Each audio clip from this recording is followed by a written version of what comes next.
যুদ্ধ বন্ধের স্থায়ী চুক্তি ছাড়াই শেষ হয়ে গেল যুক্তরাষ্ট্র ইরানের ৬০ দিনের সমঝোতার মেয়াদ। হরমুজ ঘিরে সমঝোতা থেকে বেরিয়ে যাওয়ার ঘোষণা দিয়েছিলেন মার্কিন প্রেসিডেন্ট ট্রাম্প। বিপরীতে সময়সীমা আর বাড়াবে না বলে সাফ জানিয়ে দিয়েছে ইরানও। এমন উত্তেজনার মধ্যেই যুদ্ধনীতিতে বড় পরিবর্তন এনেছে তেহরান। আইআরজিসির ঘোষণা এবার আর প্রতিরক্ষামূলক নয়, বরং আক্রমণাত্মক হবে ইরান। কোনো ধরনের ইতিবাচক অগ্রগতি ছাড়াই শেষ হয়ে গেল ইরান যুক্তরাষ্ট্র সমঝোতা চুক্তির মেয়াদ। কাতার ও পাকিস্তানের মধ্যস্থতায় গত ১৭ জুন পৃথক স্থানে থেকে মার্কিন প্রেসিডেন্ট ডোনাল্ড ট্রাম্প ও ইরানের প্রেসিডেন্ট মাসুদ পেজেশকিয়ান এই সমঝোতায় সই করেছিলেন।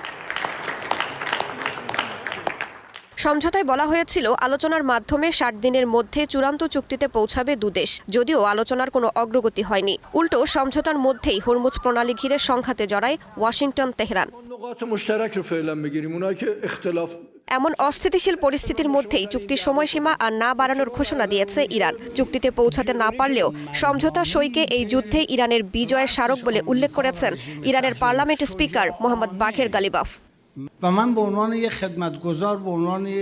যুক্তরাষ্ট্র ও জায়নবাদী শাসক গোষ্ঠীর নেতৃত্বে পরিচালিত একটি অন্যায় যুদ্ধে আমাদের জাতি বুক চিতিয়ে সাহসের সঙ্গে লড়াই করেছে, কোনো প্রতিদানের প্রত্যাশা ছাড়াই। সামরিক ও রাজনৈতিক উভয় দিক থেকেই আমরা এই যুদ্ধে জয়ী হয়েছি।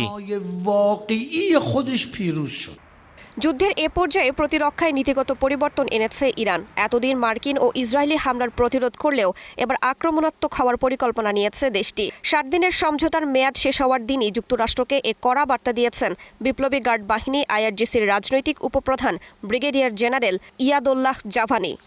এই ভূমিকে রক্ষা ও নিরাপত্তা নিশ্চিত করতে এবং শত্রুর হুমকি নিষ্ক্রিয় করতে যা যা প্রয়োজন তা সঠিক সময়ে কার্যকর করা হবে।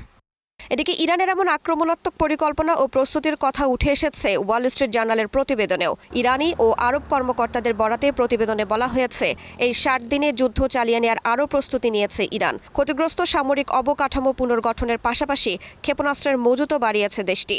শুধু তাই নয়, ইয়েমেন, ইরাক ও লেবাননে মিত্র সশস্ত্র গোষ্ঠীগুলোর সঙ্গেও সম্পর্ক আরও ঝালিয়ে নিয়েছে বলেও উল্লেখ করেছে মার্কিন গণমাধ্যমটি। রাইসা জান্নাত, স্টার নিউজ।